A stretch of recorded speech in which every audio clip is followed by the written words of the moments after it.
Welcome to Cold War Conversations, the home of real stories of the Cold War. He died in my arms as I was pulling him out of the back of the pickup truck. The paramedic looked at me and said, "I'm afraid he didn't make it." And I said, "What do you mean he didn't make it?" He said, "He's dead." That moment I had relived for a long time after that. In 1986, Oggy Boytchev made a split-second decision that would change his life forever.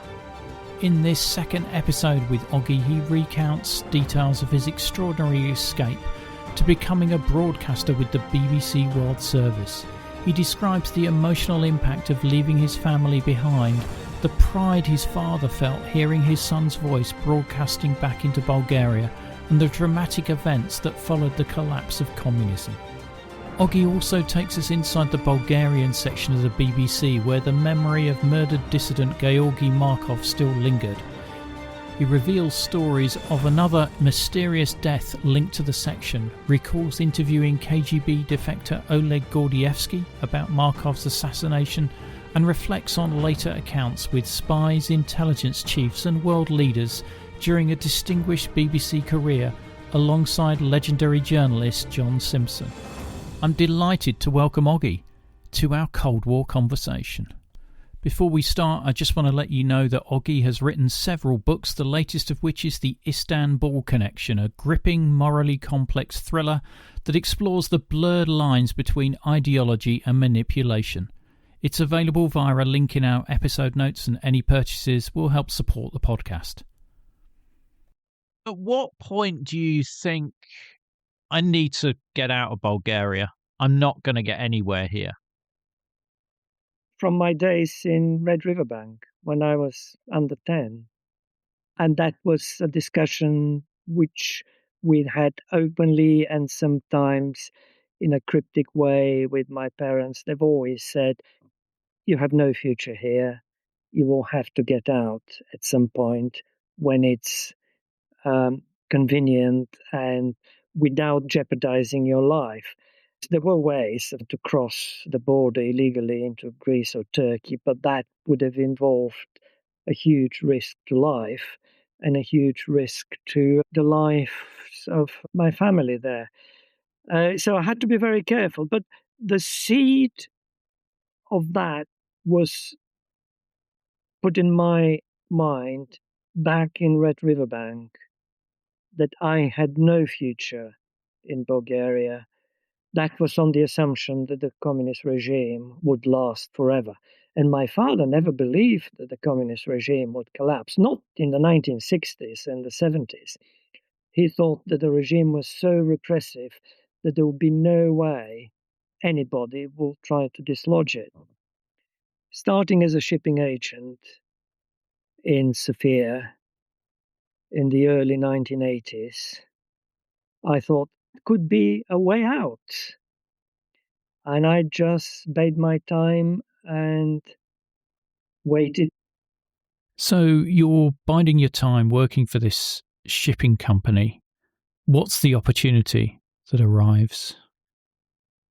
A Bulgarian cargo ship was stranded in the Suez Canal, and the shipping company couldn't find anybody who spoke English who could go and deal with it. So I was sent on a 3-day business trip to Cairo and Port Said. I flew to Egypt on Bulgarian Airlines. I flew to Cairo. It was picked up by the shipping agent, an Egyptian company, taken to Port Said, where the office was. The following day I was taken to the ship. We signed all the insurance documents. An assessor assessed the damage and all that, and we decided how long the repairs will take. And I was due to fly back to Bulgaria. I had a ticket on Bulgarian Airlines. So this was the most momentous time of my life. This was the moment which changed my life. I woke up one morning and thought, this is my chance. If I went back to Bulgaria, I would be very stupid. That was 3rd of January 1986. So I get up, I go to the agent's office and ask him to buy me a ticket to London without explaining why I want to go to London. And being Egypt, he just took my $200 and bought me a ticket on Egypt Air to London. He didn't ask whether I had a visa or not. So, jumping into the dark, I had no idea whether the Egyptian authorities will let me out of the country without a British visa. I had a pretty good idea that if I made it to London, I would be okay. They will let me in. What happens next is probably more debatable, what kind of stay I will get. But simply by listening to the BBC, I knew that 1986, I wouldn't be returned back to Bulgaria straight away.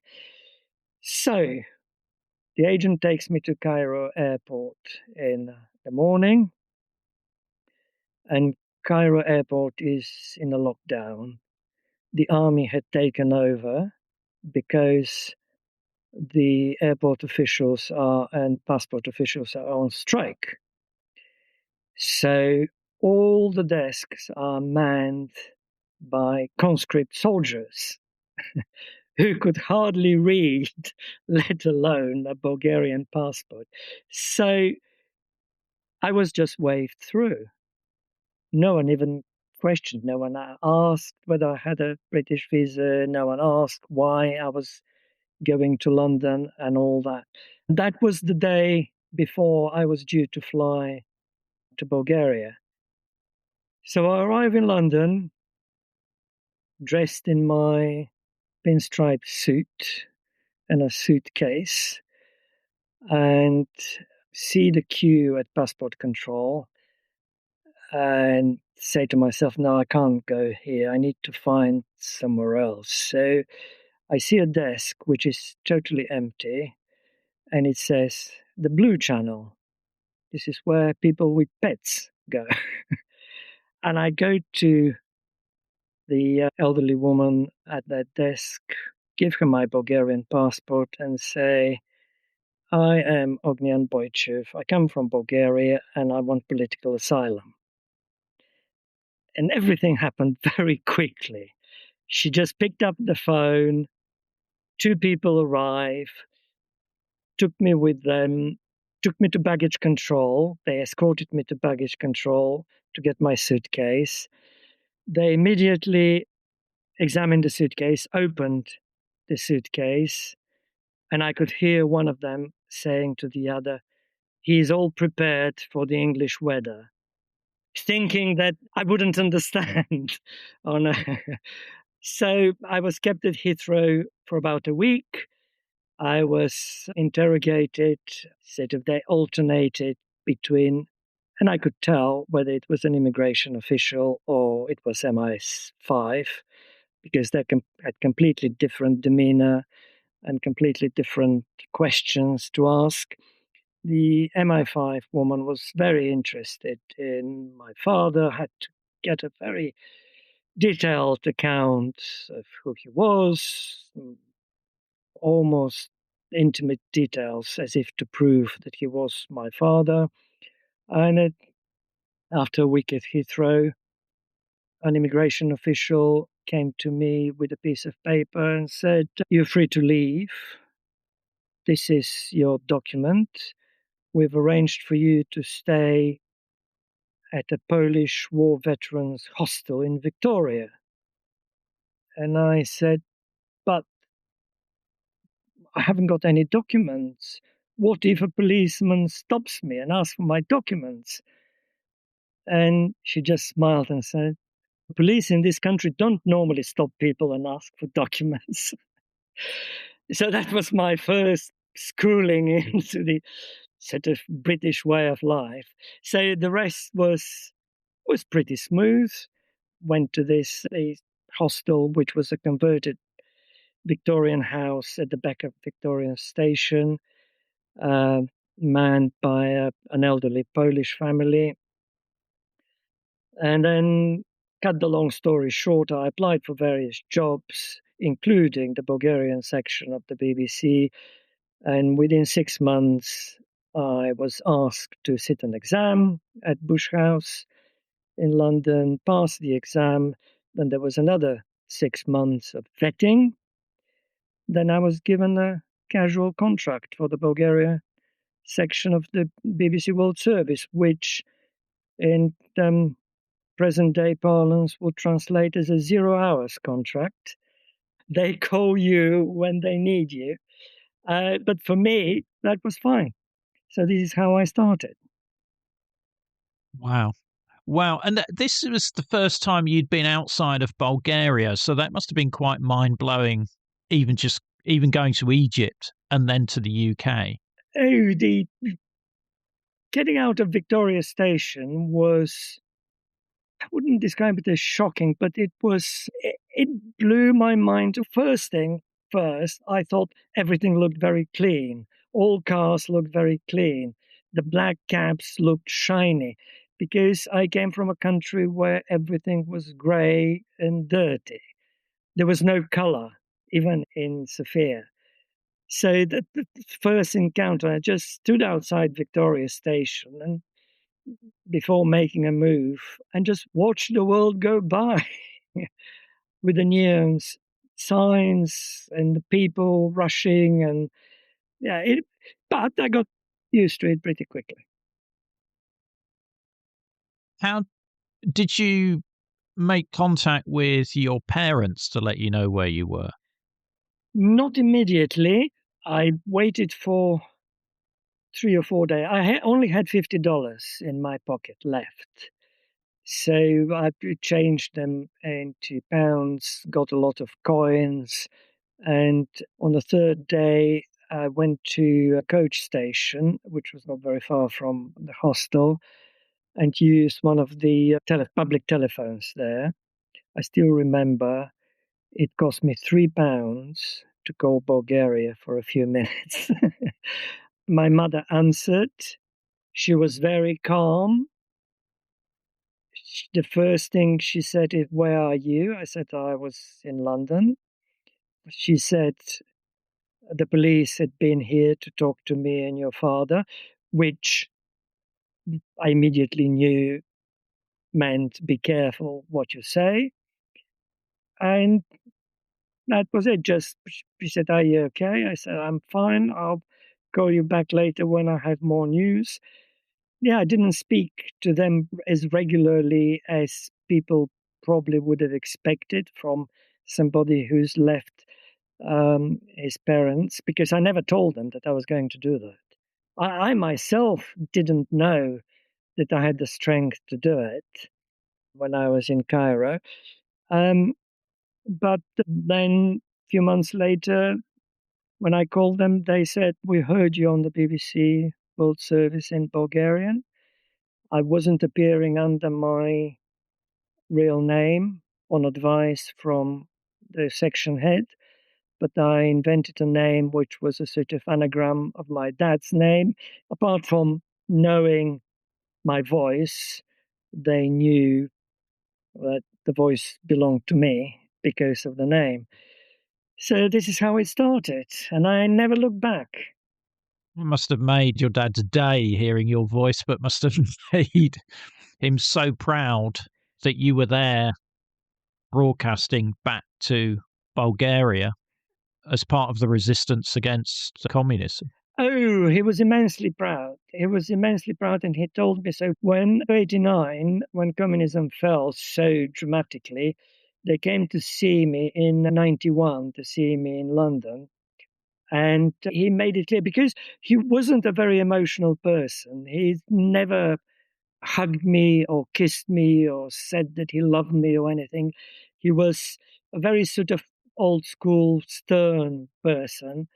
He said how proud he was, and he suggested that I should go back to Bulgaria and take part in the new political system.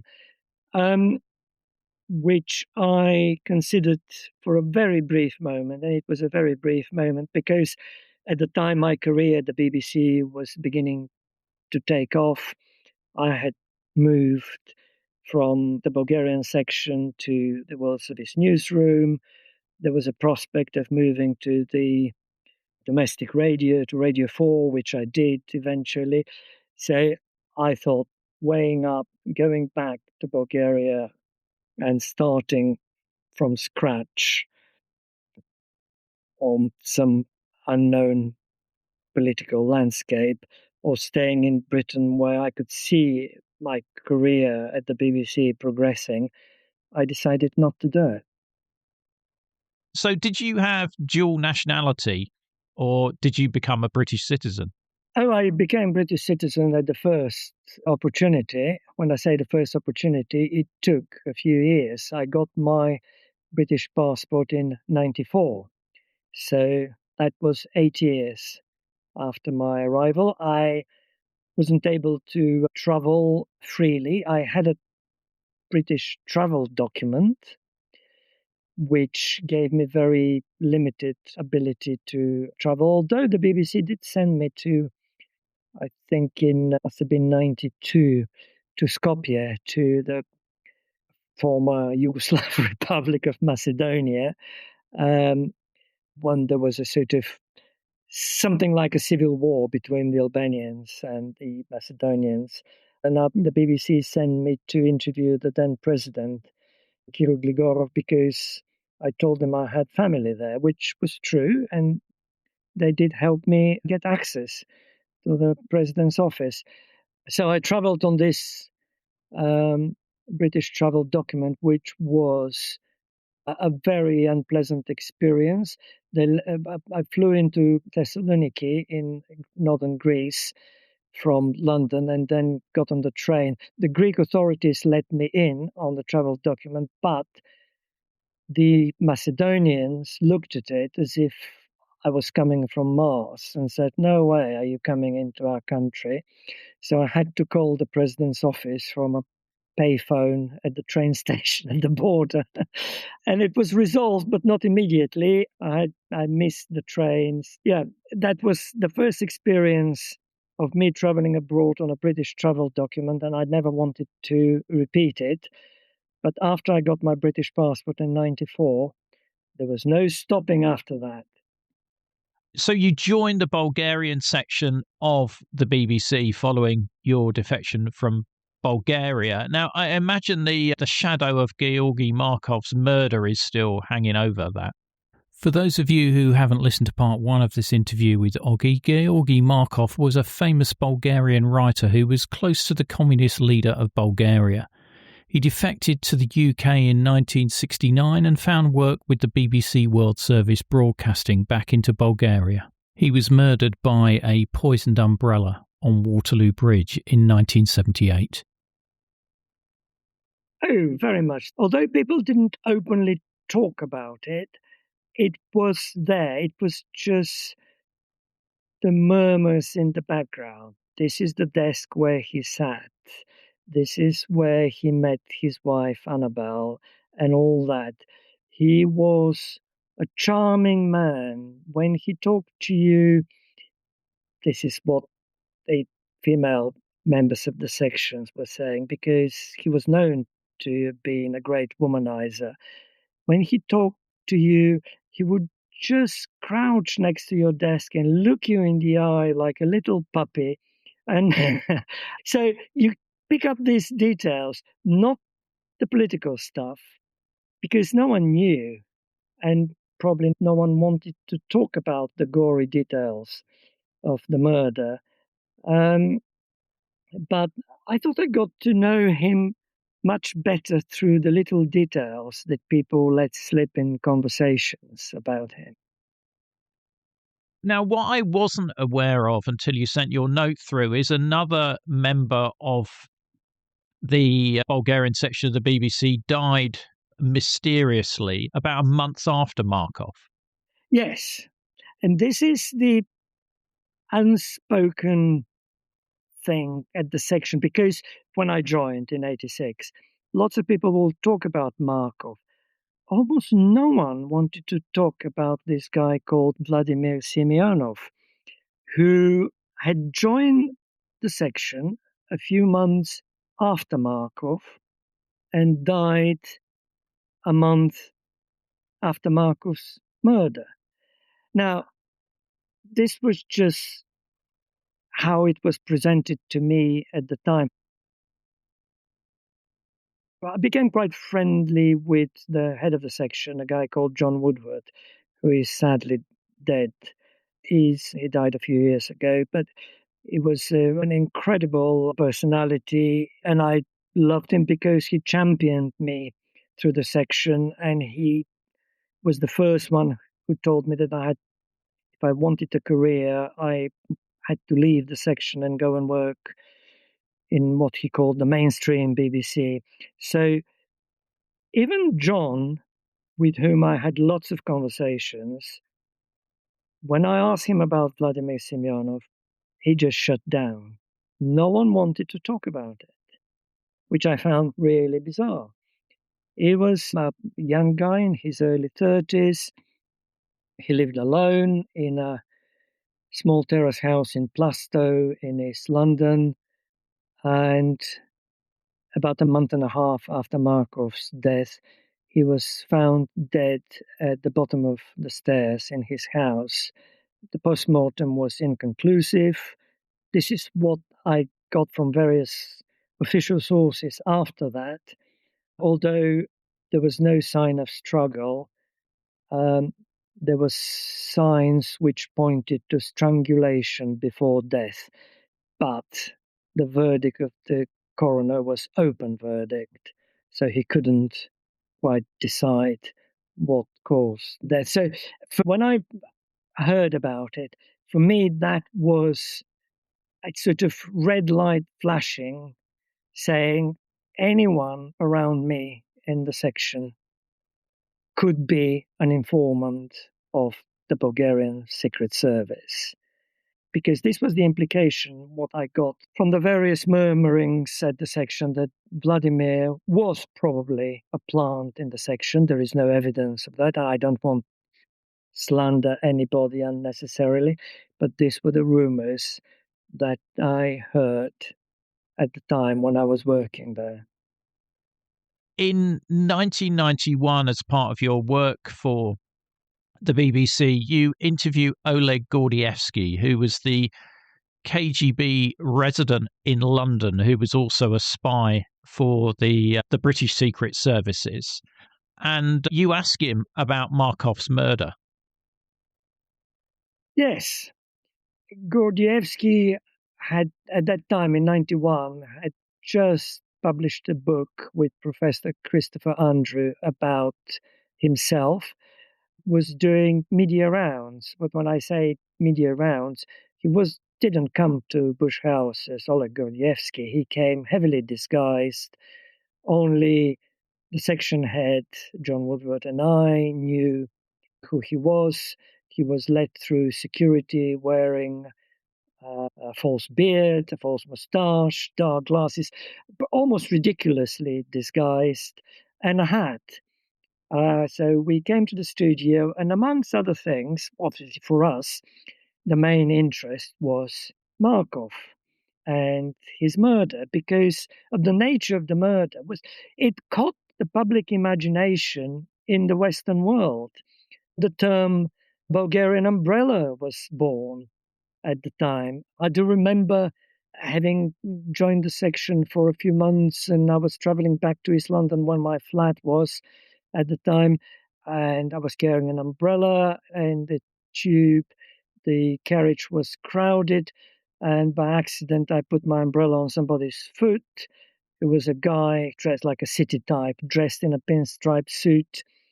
And I said, "I'm so sorry." And he turned round to me smiling and said, "It's okay, so long as it's not a Bulgarian umbrella." I didn't know what to say.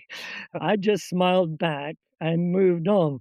So the Bulgarian umbrella caught the public imagination in the West. So when we talked with Gordievsky about Markov. He said that for sure he knew that the KGB had helped the Bulgarian Secret Service, the DS, Državna Sigurnost, with the technical details, as he put it, which means providing the mechanism, the poison, the way to use it, and all that. Now, who carried out the actual murder is open to debate. There are various theories, but he was absolutely certain that it was masterminded by the Bulgarian Secret Service at the behest and the explicit request of Todor Zhivkov. This is what Gordievsky told me. Now, with all these things, even the most detailed KGB archives, you always need to take with a pinch of salt. You have to double source them, which is not always possible. That was enough for me to make a program about Markov based on what Gordievsky told me.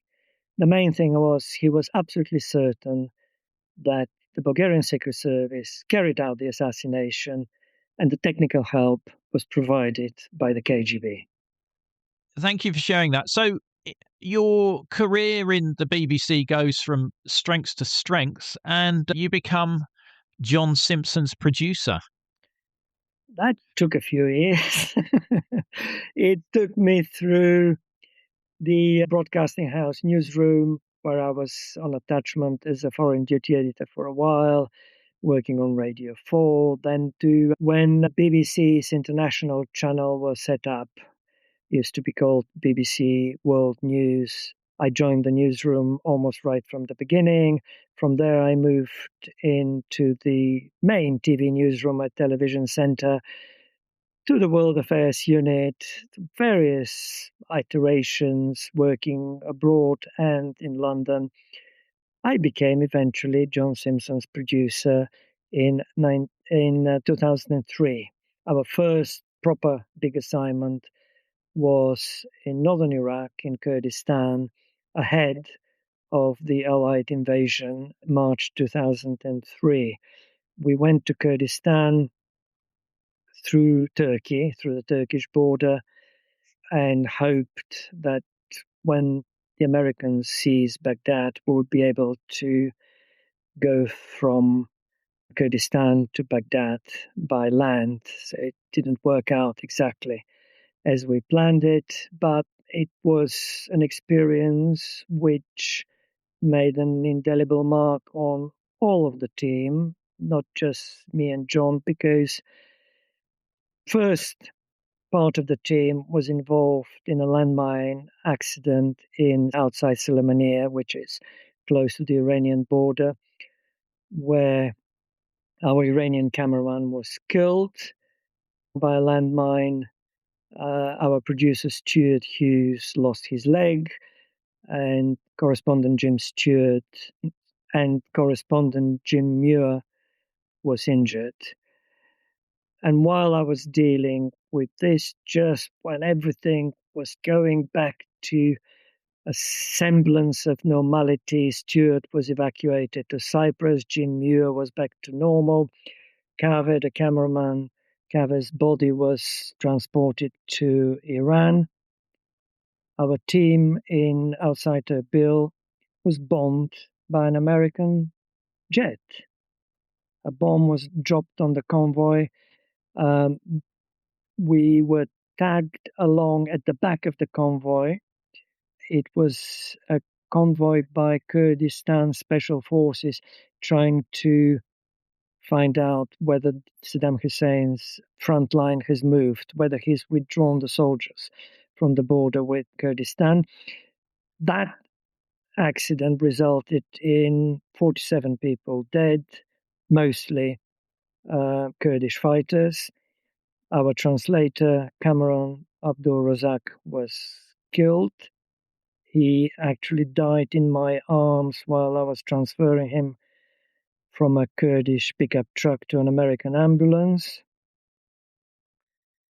As I was pulling him out of the back of the pickup truck, telling the American paramedic that I would like to treat him as a member of the BBC team. The paramedic looked at me and said, "I'm afraid he didn't make it." And I said, "What do you mean he didn't make it?" He said, "He's dead." That moment I had relived for a long time after that, because I hadn't had anybody die in my presence in my life before that, not let alone somebody I had been working closely in northern Iraq. Yes, that incident produced one of the most memorable pieces ever to go out on the BBC, with the famous drop of blood on the camera lens while the cameraman was filming. And it went round the world. That shot was on the front pages of all the newspapers in the UK and America the following day. But for us, it wasn't a moment of celebration. In any other circumstances, we would have been celebrating the success of our news team. We had to go to the funeral of our translator. This is what bonded me and John Simpson. And we never looked back. We worked together. He asked for me every time at the beginning. Every time he was sent somewhere, he asked for me. And yes, we worked for about 9 years together. Wow. Wow, I can't imagine an experience like that. Must have interviewed some fascinating people then with John over the years. Yes, the most memorable was, and all for the wrong reasons, was President Assad of Syria. Not because he said anything illuminating, that he was so mild and so accommodating. I was directing the interview, and then the cutaways after that in the palace gardens and all that. His security services were trying to rush us through. He said, "No, I'll do it again. You can do this shot again." And he looked so ordinary and so mild and unassuming that I just couldn't believe that such a man could be responsible for such nasty things done to his people and to his opponents. So this is what made it memorable, almost incongruously memorable. His mildness is what I remember. Yeah, it reminds me of Hannah Arendt's phrase, the banality of evil. Absolutely. Such an ordinary person could be responsible for such evil deeds. And in the notes you sent me, you said you also met spies and spy chiefs. What was that like? When you work in the field, as we call it, we worked in Afghanistan, we worked in Iraq, we worked in Lebanon, we worked undercover in Zimbabwe. Um, you inevitably bump into people whose job is almost like ours, but to collect information, but they report to different people. And obviously, I can't tell you precise details, but we've met people in northern Iraq. He sort of mild British people disguised as Kurds who spoke fluent Kurdish dialect and spoke Arabic. Um, and then when you meet them in London dressed in their suits, you see a completely different side of them. We have talked to a former head of MI6. I don't want to mention his name, but people who are in the know might infer he's a guy who went to university with John Simpson.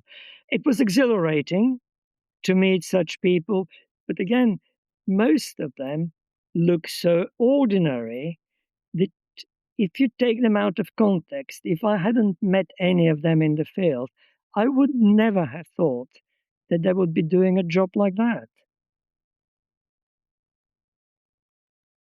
If you could put a word in for me with John, I'd love to chat with him about his Cold War experiences. Oh, absolutely. Yeah, I'm sure he would enjoy it. Great. I'll email him. He's got a lot more stories to tell, especially about Czechoslovakia. And the Czech Secret Service tried to frame him, and all sorts of about Ceausescu and working in Romania. So I'm sure he'll be a good guest. He's been on my list for a while, so anything you could do to lubricate the wheels. I'll see what I can do. You wrote a book called The Unbeliever. Was that based on your father's experiences? No, it was based on a guy called Ivan Georgiev, who was a Bulgarian diplomat. And it's a story in itself, because I heard his voice on Bulgarian radio when we were in Red River Bank. It must have been either at the end of 63 or beginning of 64, because he was executed in beginning of January 64 for treason. He was a former communist. He was part of the Bulgarian resistance, very clever, dissatisfied with the course Bulgaria took after 9th of September 44. He was a diplomat in America. He offered his services to the CIA, eventually found out by the KGB, brought back to Bulgaria and executed. So what triggered this story for me was that I heard his voice. They played a clip of him from his last court appearance when the judge says, "Do you plead guilty or not guilty?" And he says, "Yes, I plead guilty. I betrayed my country." Which is quite shocking for a boy of 7 to hear that on the radio and then to read in the papers that he'd been executed. It's quite, for me, it was a powerful thing. That's why it never left me. I researched it from what archive material that was left in Bulgaria. I researched it in 2016, mainly through open source information at the Bulgarian National Library. Want to learn more about this episode? Don't miss the extras such as curated videos, photos and other content. Just look for the link in the episode information. Special thanks to the generous efforts of our financial supporters who keep the show on the air. If you'd like to join this select band, go to coldwarconversations.com/donate. The Cold War conversation continues in our Facebook discussion group. Just search for Cold War Conversations on Facebook. Thanks very much for listening, and see you next week.